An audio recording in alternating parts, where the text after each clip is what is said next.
There is no real clear method as to how to make a demo because it's a very anarchic process sometimes. I'm Skaven of the Future Crew and I did music for the Future Crew demos.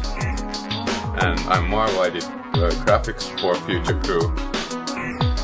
And I'm Abus. What we did with Second Reality, we all, first off, our programmers had programmed all these kinds of different routines. They had them in their hard drive, and then we started thinking about putting them together. And we all traveled to Trug of Future Crew's hometown, and he had this little cabin, and we all went there, and we just spent a week there, coding and doing art and music and sleeping there, and well. It wasn't the best time of my life, but afterwards, when I look at it, I think it was quite fun.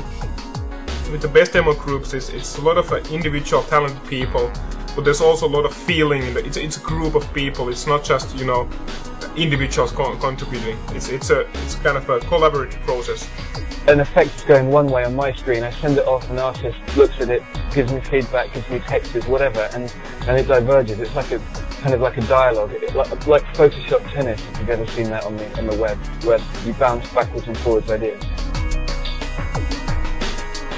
Yeah, so kind of course you need to have some kind of basic idea on what you're doing, but at least in the old days it was more about what the coders did. Eventually it really was determined by the coders and how it would turn out.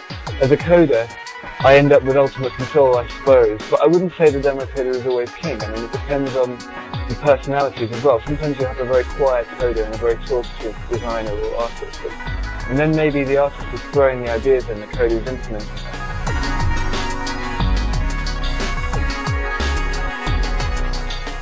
Watching your production on a big screen with everyone watching it is just such a huge kick, and it's worth entering just for that. The first demo competitions were a little modest, but they were certainly very large, about 1,000 people, and they were held in a large public meeting place like a cafeteria, a hall, or a college gymnasium. Now, what happens when you put a lot of hackers in a room? They all set up tables, they get a lot of power outlets, they bring their computers, and they hack. And that's exactly what happened at these demo parties. And the competition aspect eventually just kind of grew out of that. They wanted to see who could come up with better stuff. They wanted to prove it to their friends, and so they came up with actual competitions for like best demo. Later on, things got a little bit more formal because people wanted even bigger gatherings from more people from around the world, so committees were formed to organize these things. And then they got really big.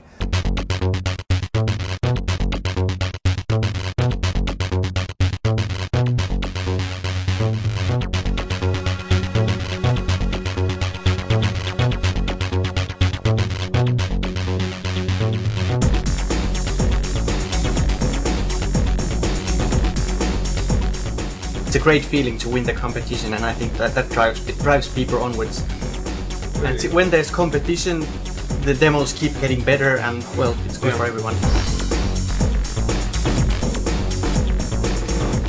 I'd be happy to release a demo not at a party or not in a competition if it got round to making it, but they're kind of like the big stick to kind of make you do it. It's carrot and stick thing. Demo making is really hard work, and if you haven't got some reason to do it, then I guess that's why people don't always release outside of parties. I mean, people whinge about it, they go, oh, everyone just releases at parties, all they want is like pride and glory, but it's just because it's so much more fun at a party and you've got like a reason to do it.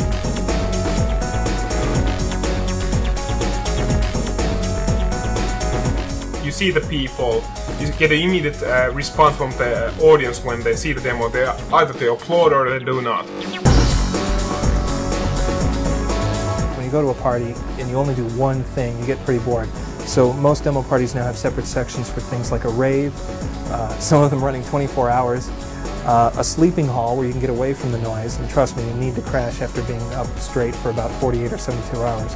A gaming area, a huge multiplayer gaming LAN, and various other places too, like Olympic events like throwing discs and hard drives and seeing who could throw the farthest. And finally, an eating area where you can order food and sit down and eat.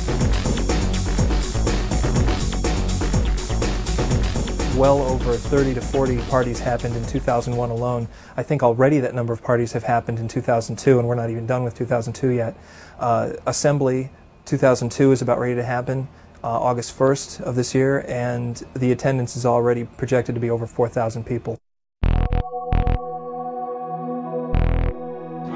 I think the best years are behind us. I think better years are coming.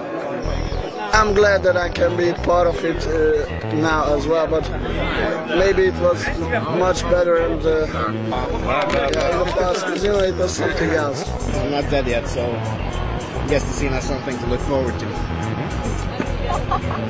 We're always living in the best times. It actually depends on us and on you guys. Just leave your camera and just do the right stuff for the scene. Okay? Exactly, yeah. Okay.